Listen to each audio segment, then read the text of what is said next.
and North Gaza. I could tell you that absent any full consideration of protecting civilians at that scale in Gaza, military operations right now would be a disaster for those people, and it's not something that we would support. Sorry. The Israeli military also detained 3 U.S. citizens during Secretary Blinken's current trip. One woman in the West Bank on Monday and 2 brothers in Gaza this morning, and that's according to the Israeli military and family members of those people. Does the White House have a reaction to that? Just processing this information, and so we want to know more about the reasons here, and I'm confident that our ambassador Jack Lew is looking into this. Obviously, this is the kind of thing we take very seriously. So we'll be talking to our Israeli counterparts and trying to get information, more context here about what happened. So, John, has Israel factored in protection of civilians in Rafa? Well, again, Steve, we've seen no indications that there's that there's operational planning, or at least planning at the level of specificity that tells us an operation, a major ground operation around Rafa is imminent. So we just haven't seen the plan for it. Any such plan, when you have more than 1 million folks that have been displaced down there, any such plan would have to factor in. A responsible military plan would factor in making sure that you can protect those civilians. And as I said, given the circumstances and the conditions there that we see right now, we think a military operation at this time would be a disaster for those people. Follow-up, Prime Minister Netanyahu rejected the Hamas proposal on hostages. What happens now? Look, nothing's done until everything's done, and negotiations are ongoing. And as you heard Secretary Blinken say just yesterday in the region, that we're optimistic that we'll still be able to get a deal in place that will allow for an extended pause, allow for more aid to get in, and allow for a maximum number of hostages to get out. We're still working at this literally around the clock, and we're optimistic we can get there. Karine. On that, just to follow up, the president had said the other day that the response from Hamas seems to be a little over the top. Can you explain a little more about what part of that he was talking about? I'd really rather not get into the details and the parameters of the deal that's being discussed. As you know, there was an Israeli counterproposal put forward, and then Hamas responded.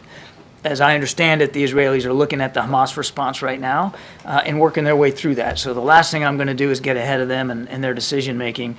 But as the president said, as Secretary Blinken said, there were parts of the Hamas response which were very positive, and there were parts which obviously we believe and our Israeli counterparts believe need a little bit more work. And there was the U.S. strike in Baghdad that killed a senior leader, Kataib Hezbollah, which the U.S. has said is responsible behind the drone attack in Jordan. Has the U.S. concluded the retaliatory strikes for the attack in Jordan, or should we expect more still to come? We'll have to wait and see.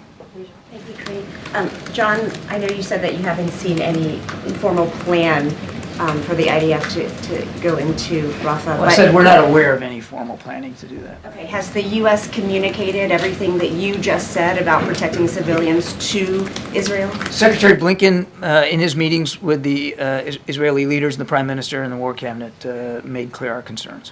And did that come with any conditions with supporting Israel and offering support resources in the future if that protection did not happen? He made clear our concerns, and I'm certainly reiterating them here from the podium. We're going to continue to make sure that Israel has what it needs to defend itself against Hamas. A big part of the supplemental request that we submitted back in October, and which I know is still being debated on Capitol Hill, has money in there specifically for Israel's security. Admiral, talking about the retaliatory strikes in Iraq, what's the U.S. response to the outrage from some Iraqi officials that called it a clear-cut assassination operation that disregarded lives of civilians? And what's the U.S. response to any political pressure in Iraq to expel the U.S. forces there? I'll let Mr. al-Sudani talk about whatever political pressure he's under. I would tell you that we fully respect Iraq's sovereignty. And our troops are there at the invitation of the Iraqi government to continue to advise and assist their military, their security forces, as they continue to battle against a still viable ISIS threat. We're having discussions with the Iraqis, I think, as you know, about what that posture looks like going forward and the validity of that mission going forward. Those discussions are ongoing. But look, if there were no attacks on our troops who are there at the invitation of the Iraqi government, there would be no need for retaliatory strikes.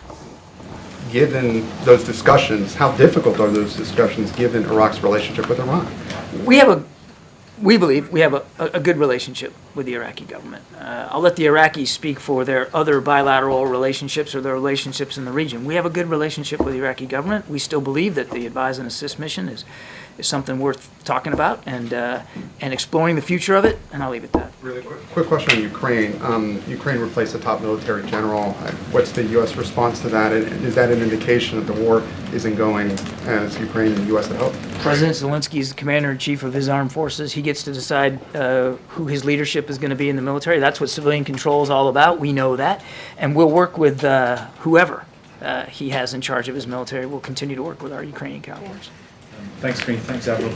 Staying on that subject, do you have any concerns about instability in Ukraine as a result of this change at the top of the military? And also, can I ask, was that decision discussed with yourselves in the White House before? Discussed? Well, was there any discussion between President Zelensky and yourselves or with President Biden about a need for a change at the top of the Ukrainian military? We're not concerned about Ukrainian stability as a result of this. He's the commander-in-chief. And civilian control of the military means you get to decide who your military leadership is. And he's doing that in a time of war.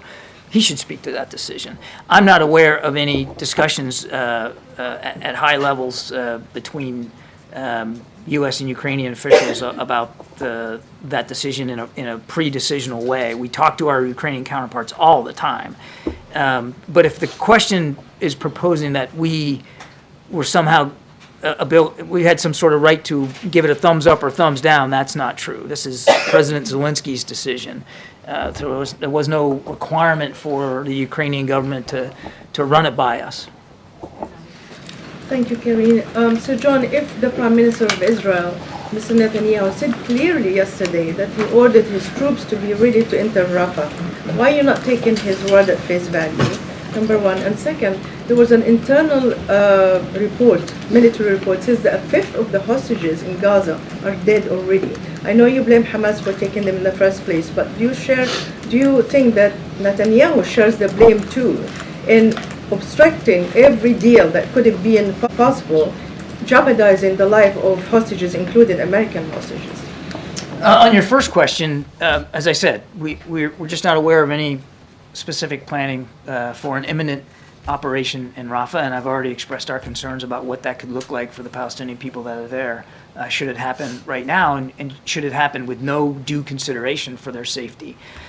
On your second question, you're right. Hamas took the hostages. Hamas is responsible for their abduction. Hamas is responsible for any harm that comes to them, period. That's the end of it.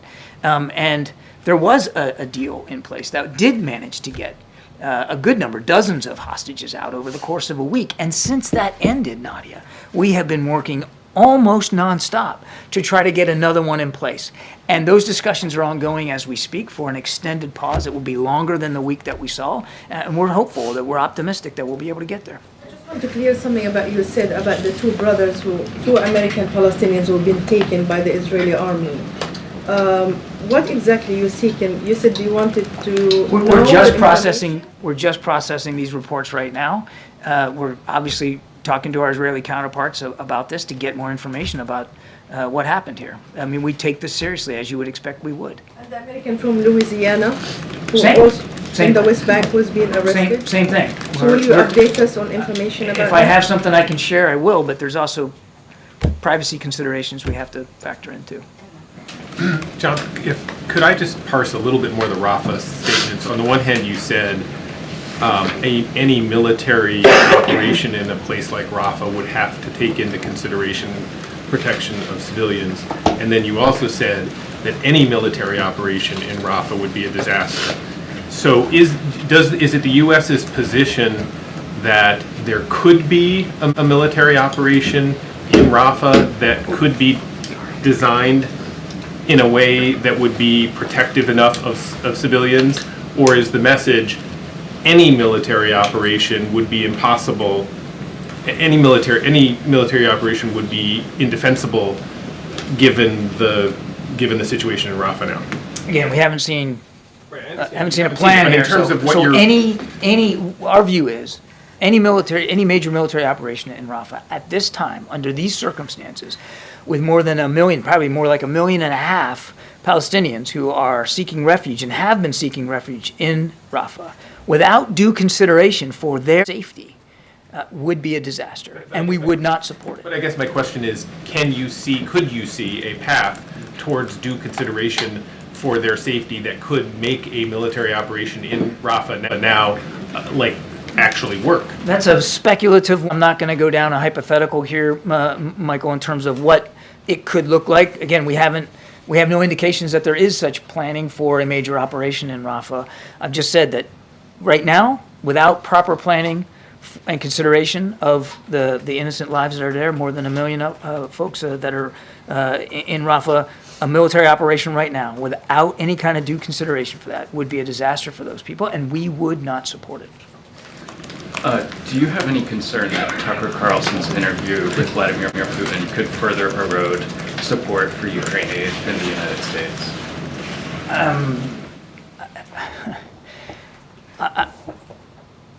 We're convinced that there is strong bipartisan support on Capitol Hill for Ukraine. And we know there's efforts now to bring something up onto the Senate floor for a vote that would have Ukraine, Israel, Indo-Pacific, and humanitarian assistance, so supplemental funding in it, and without the border. We'll let senators work that out. The president believes that support for Ukraine is critical, particularly right now, as Russia continues to try to hit their defense industrial base, continue to hit their units on that battlefront from east to south. It's vital, and he's confident that, and based on the meetings he's had with leaders on Capitol Hill and the discussions he's had, certainly over recent weeks, that again, the leadership, even on the House side, the leadership is solidly in support of supporting Ukraine. Now, how they're going to be affected or impacted by a television interview, I couldn't begin to guess. I guess I'm asking beyond just Congress, among the American people, many of whom, watch Tucker Carlson's show and are inclined already to be skeptical of American support for Ukraine. Would hearing directly from Putin potentially erode that further, not just in the halls of Congress, but among the people? I think the American people know well who's at fault here, and I think they know that there was no grounds whatsoever for the invasion on February 22nd, 2 years ago.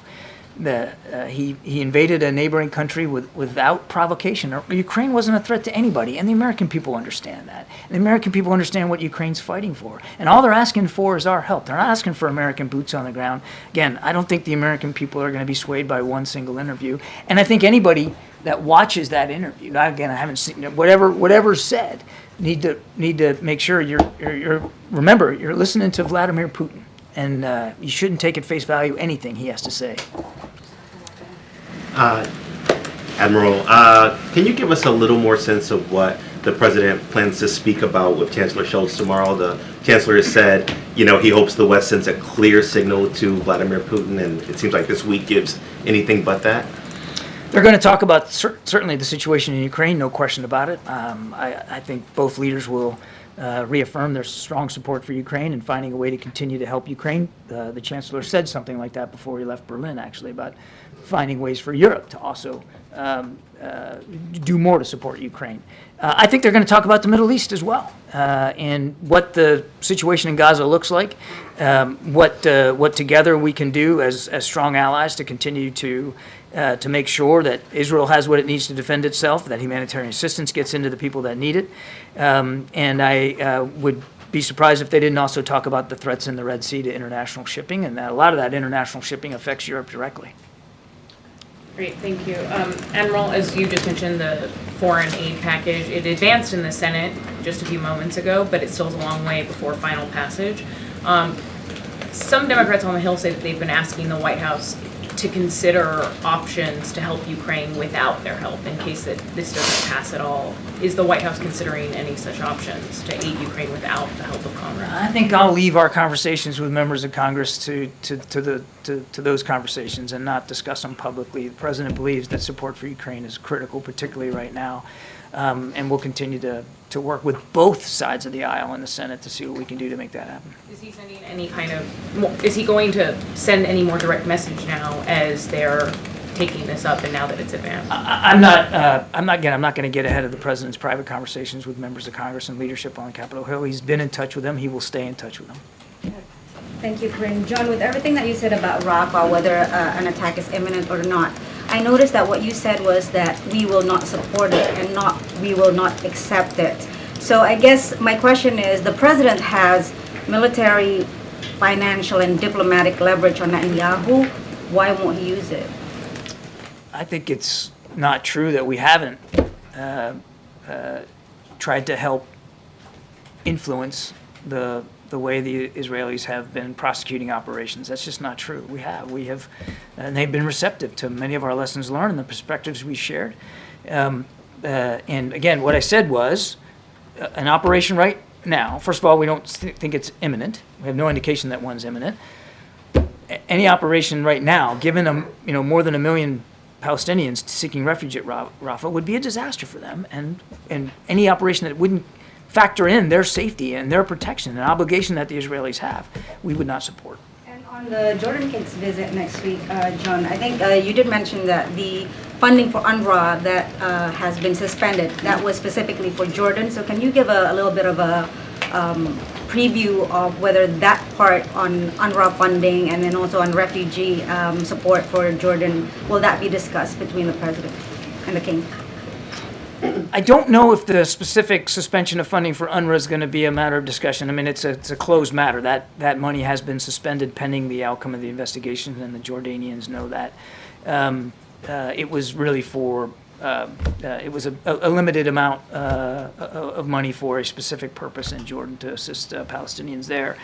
But I think in broad brushstrokes, the king and the president will certainly talk about what Gaza looks like post-conflict, and how our counterparts and our Arab friends in the region can help build a post-conflict Gaza, or help us work towards a post-conflict Gaza that, again, meets the aspirations of the Palestinian people and give them a vote and a voice in what that looks like. And it's going to have to start with a revitalized Palestinian Authority. And just one last question. You did mention that this is not the end of the negotiation on the temporary ceasefire, and you're optimistic. Does that mean that, can we infer from that the president believes that Netanyahu's response, whether that is his actual position or simply a public stance?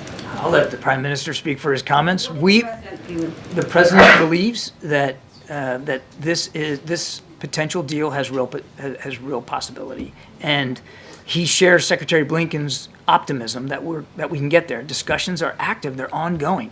It's not like either side just cut everything off. It's still those conversations are still happening, and so the president's optimistic that we can get there. He believes it's possible. All right, we have to take one last one. Go ahead. In the back. Thank you, Admiral. You said that any responsible military operation would factor in civilians. The 27,000 civilians have been killed in Gaza during the war, many of them children. So would you characterize the current military operation as responsible? And the second question is, Benjamin Netanyahu said the idea of sanctioning those in the West Bank who target Palestinians is irresponsible. What would your reaction be to that? I think our actions speak louder than our words. We have imposed visa restrictions, and we have executed sanctions on some for the cellular violence. I think our actions speak pretty loudly about what we believe about that. And as for the civilian casualties, as I've said many times, I'll say again, the number should be 0. Too many have been killed, too many have been wounded, and we know that too many have been displaced from their homes. And that's why we're working so hard on this humanitarian pause, getting another extended pause in place so that the level of violence can come down, so that hostages can get out safely, so that more humanitarian assistance can get in. Again, actions speak louder than words, and I think our actions and our policies that we're pursuing speak pretty loudly about where the president's priorities are. Thank you so much, Matt. Thank you. Appreciate it. Thanks, everybody. Thanks, Admiral. Okay, Songbing. Great, 2 topics. Attorney General Merrick Garland said the special counsel investigation into the president's handling of classified documents is complete. So can you tell us whether the president was personally briefed on the contents of the report, and if so, when and by whom? So I don't have anything for you at this time. I would refer you to the Department of Justice or the White House, obviously the White House counsel, my colleagues there for specifics on the question you just asked. I just don't have anything to share at this time. The White House counsel hasn't said office hasn't said those specifics. Is that something you can get back to us with, whether the I president's would, personally? honestly, I would, you can just reach out directly to them. They have been pretty, as you know, my colleagues there have been pretty responsive, so I would really direct you to them specifically. And multiple times this week, the president in his public remarks talked about having conversations in 2021 with European leaders who were deceased at that time. So can you give us an explanation into why the president was referring to those people in those conversations and what exactly happened there? So I know there's been a lot of focus on this. I want to just step back for a second and just kind of think really kind of top level of what the president was talking about when he was having, as he tells the story about having these conversations with world leaders, which are obviously important conversations. He was underlying the January 6 events in 2021, what happened, the message that it sent around the globe, around the world, to our leaders, to world leaders, how dangerous it is, our democracy, how important democracy was, and or is, continues to be, obviously. And he was asked when he was, after he was elected, when he went to the G7, he said, and you saw this, it was something that we were saying throughout that trip, America is back. America's back. And what was asked of him was for how long? And that whole story is just to reiterate, to really land, obviously, how important what we saw, that event, how important it is to continue to fight for our democracy, but also how important it is, the United States, their leadership, our leadership here in the globe. And so he never thought, this is someone who was a senator, he was a vice president. He has a relationship with some of these world leaders for decades, and he never thought that he would hear that. And so you hear him say that, you hear him talk about it, another part of it too is how unprecedented that moment was in January 6th when 2,000 person mob went to the Capitol because they were lied to about the results of the election, because they wanted to overturn the election. So just really want to make sure that we get that we understand why the reason he was telling that story. And look, as it relates to the names and what he was trying to say, look, many people, elected officials, many people, they can misspeak sometimes, right? And look, let me give you a couple of examples. On Sunday, Speaker Johnson said Iran instead of Israel. This happens. Joe is not here. There are many times I call Joe from USA Today Michael. I'm sure he doesn't appreciate that. He doesn't. I've apologized to him many times. Now I call him JoJo because the president calls him JoJo. And also Sean Hannity himself has said Jason Chaffetz when he met Matt Gaetz. I mean, it happens. It really happens. Rick Scott even confuses saving Medicare money with cutting Medicare. And so this happens. It happens to all of us. And it is common, but I do want to make sure we don't forget what the overall arching kind of theme, what he is trying to say about our leadership on the global stage. Okay. All those people you mentioned, yourself included, are a lot younger than the president. And obviously, as he's heading into the election season, one of the things that people are talking about in polls is a concern about his age. What do you say then to Americans who have that concern and they see 3 times in just a couple days the president getting the name of a leader wrong and referencing somebody who is deceased? So look, again, as you just stated in your question to me, I just laid out other leaders in their community or elected officials who have done the same. So it is not uncommon. Look, as it relates to what the American people feel or what the American people think, I want to be really careful because you did ask me that question in a context of the election, so I can't really speak to the election, any upcoming election, but I can say this. This is a president that has had a a very successful 3 years. When you look at the economy, when you look at climate change, when you look at COVID, all the crises that he had to deal with when he walked into this administration, that was done by someone who has experience, understands relationship on the other side of Pennsylvania, understands what it means to bring two sides together, to get things done, understands where the people are and our Americans are and what they're feeling and how to deliver. And that's why you see an economy.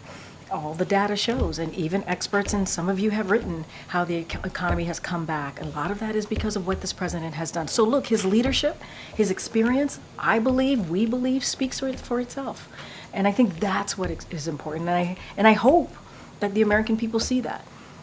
If I can, just on the documents question, just to try it. The president did say last January that when it comes to his handling of classified documents, there's no there there. Is that still the case? Well, I'm not gonna get ahead, certainly, of what is going to come out. I'm just going to be really mindful here. I'm just not going to get into at this point right now. It would be me making a hypothetical comment because we just don't have anything at this time, obviously.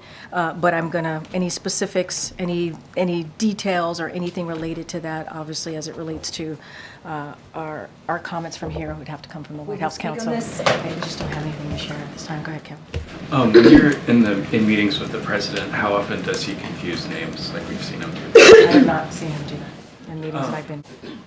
It was a pretty landmark Supreme Court day today. How closely was the president tracking that? Did he watch it on TV? So I'm going to be really careful. Obviously, it's an ongoing legal case, so can't comment on an ongoing legal case as it relates to your question about the president. He's been busy all day, obviously delivering and working on the business for the American people. I just don't have anything on his cable watching schedule today. Okay, go ahead, Steve. Not to belabor the point, but how would you describe the president's overall health? His overall health? Yes. I mean, that is, you see him for yourself, just like I see him for myself.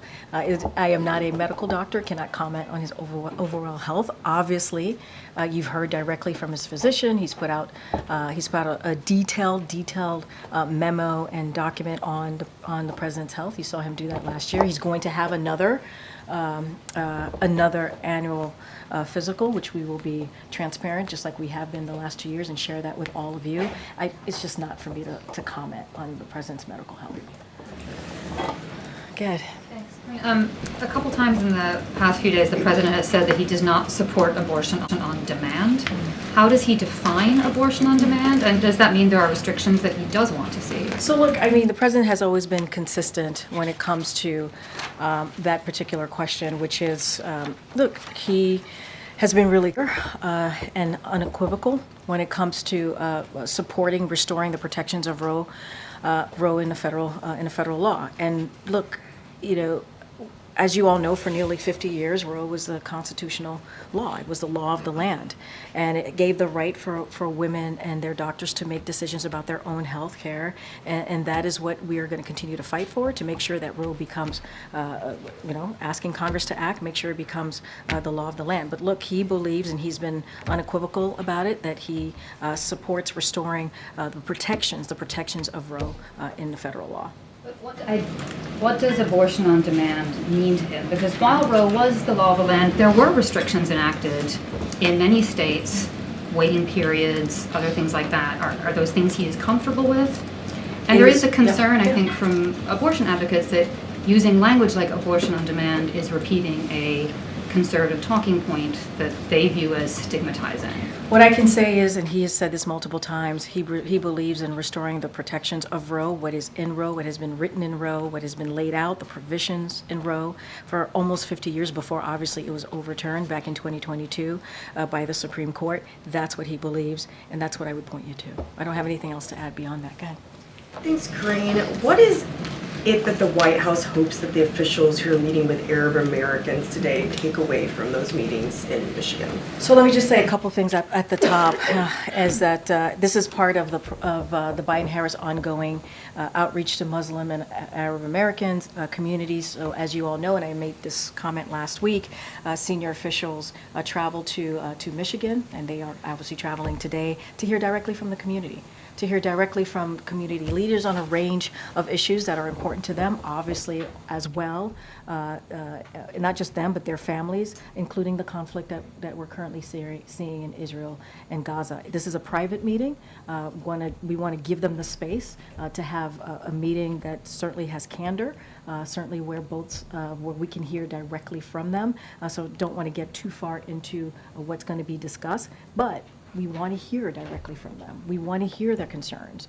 We believe it's important for these leaders to be able to speak directly to officials in the White House. As you know, we have been consistent with having outreach to the Arab and Muslim, Arab American and Muslim American leaders and communities, obviously, also the Jewish community as well, Jewish American community. That has been going on for some time, and so we are. My colleagues, White House officials, are looking forward to this conversation. I want to be really careful. It's a private conversation. We want to give them the space to have that privacy. You're stressing repeatedly that they want to hear from them, but is anything that would come up in that meeting or any of the other ones going to affect or change U.S. policy? I want to be really careful. These meetings, folks are going to speak in a way that they have the space for it to be open and honest. We want to make sure that there's privacy in these meetings. It is critical, it is crucial for these participants to be able to do that, to speak freely. I do want to underscore what you've heard from the president numerous times. Obviously, we mourn the innocent lives that have been taken in this conflict. And we've said that in Palestinian lives and also in Israel as well. We mourn those lives. But I want to be mindful and careful. I don't want to lay out a specific agenda or what is going to be next steps. Obviously, they're going to have those conversations. Well, perhaps more broadly then, what is the White House's message to Arab Americans who are frustrated with President Biden's Middle East policy and they want to see him break with Netanyahu and declare a ceasefire? So look, our message has been always very clear. He is working very hard around the clock. You've heard from the Admiral, you've heard from the President, you've heard from the National Security Advisor very recently, Jake Sullivan. He's working very, very hard, and his team is, and you saw Secretary Blinken in the region, to stop the suffering of innocent Palestinians and who have been caught in the middle of this conflict between Israel and Hamas. And so we mourn the innocent lives that have been taken here. And so what we are trying to do, and again, you heard this recently from the Secretary and also our National Security Council team, is that we are doing everything that we can to get another humanitarian pause so that we can get these hostages home to their families and their friends, to make sure that some of them are Americans as well, want to get them home, and get that much needed critical humanitarian aid into Gaza. And that's what we want to see, and that is our message. Okay. Why did the president himself not meet with the Arab and Muslim American leaders in Michigan when he was there last week? Well, as you know, that was a campaign trip, so I can't speak to what the needs of the campaign were. I would have to obviously refer you back to the campaign and why it was set up in that way. Obviously, it was a very productive trip. So not going to get into the specifics of the last time he was in Michigan, but we have been consistent and have had constant communication with leaders in the community. This is something that we have done throughout since this conflict began on October 7th. The president has met with Arab Americans and also Muslim American leaders, and we are going to continue to have that engagement as we're doing today. Can you give us some examples of those meetings and that kind of engagement? I mean, you know of one of them that the president has had specifically. You know of also a Jewish American a meeting that he's had not too long ago. I just don't have anything else to read out to you, but you are aware that the president has been consistently meeting with them. Has the president spoken to families of the Marines that were killed this week in Calgary? Obviously, our hearts go out to the just devastating loss of those 5 Marines, and their our hearts go out to their families and to their friends and the people who love them. I don't have a call to read out from the president, but obviously they are in our hearts. Thank you, Karine. To follow up on Mary Alice, has the president had more than one meeting with Arab American leaders? So we don't read out every meeting, obviously. Referencing the one, so has I it been know, more than because one? that one we did read out, and you all were aware of that. But the president has had, and his White House officials have had regular communication and contact. We just don't read out every conversation, every meeting that the president has, but we have had regular engagement with Muslim Americans and also Arab American leaders, and obviously as well Jewish American leaders as well. Thank you. And then on the southern border, can you talk about what executive actions the administration is considering? So let me just say this at the top, because I think it's really important, and the president, I think, laid this out brilliantly the other day about what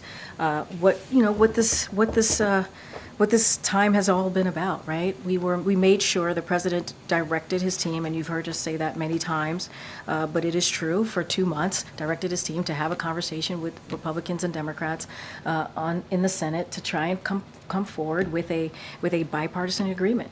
This agreement, if it had gone into law, would have been the fairest and also the toughest agreement to deal with what is happening at the border, and also some immigration issues that we're seeing. And let's not forget, the immigration system has been broken for some decades now, and congressional Republicans are choosing to put partisan politics. You heard me say at the end of my topper, basically, was they have to decide, who do they work for? Who do they work for? As it relates to executive actions, look, no executive action, no matter how aggressive, can deliver the significant policy reforms and additional resources Congress can provide that Republicans have rejected. In order to actually deal with this, we need them to legislate.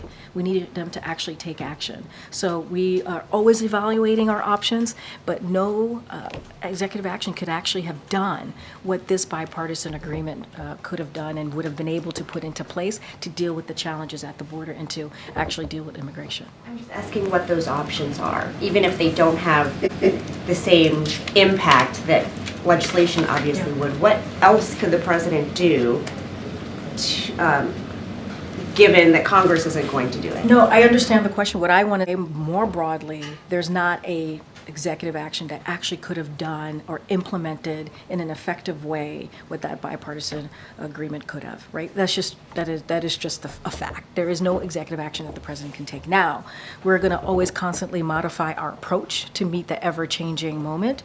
I don't have anything to confirm or preview here at this time, but if you look at the holistic, right, agreement, not one action would have done anything to really make the change that is meaningful change that we had needed to see at the border.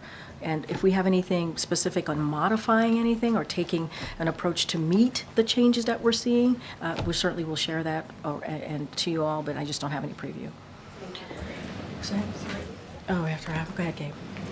To follow up on what Weejo was saying, is there a plan B now that this has failed? We are always going to look at our possible actions, always. But I want to be really clear, right? What that negotiation legislation would have done, there's no executive action that could have touched what that piece of agreement would have been able to do. That bipartisan agreement. We're asking you, what are the details of that? What I'm answering for you is that we are always looking at other ways to modify actions that we've already taken. We're always looking at other approaches to meet the ever-changing moment. I just don't have anything to preview for you at this time. We've asked several times before, but given the events of this past week, does the White House now support breaking off Ukraine and Israel funding now that this bill appears to have gone? So, look. I think they're still doing their work over at in Congress, so want to be mindful there. But the president has been very clear how important it is to get this funding, to get that national security supplemental done. He's been clear about that since October, since he put that forth to Congress, and it is important. You heard the Admiral lay out what's going on in Ukraine and why they need that funding and what they've been fighting for and how important this president continued to show his leadership, how he strengthened NATO, how he's been able to bring more than 50 countries together to make sure that Ukraine has what it needs to fight for their democracy. That is incredibly important. And so we've talked about Israel and Israel being able to have the defenses that they need to fight against a terrorist organization. We've been clear about that.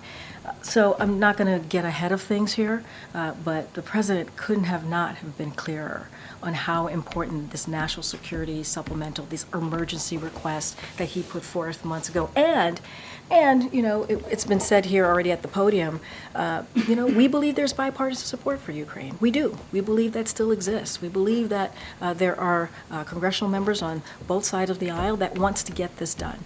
In regards to the Her report, I know you said you can't comment because it's not out yet, but today we learned that the White House chose not to redact anything and not exert executive privilege. Why did the White House not exert executive privilege? I would refer you to the White House counsel, my colleagues there at the White House counsel. We'll see you guys tomorrow. Thank you, everybody.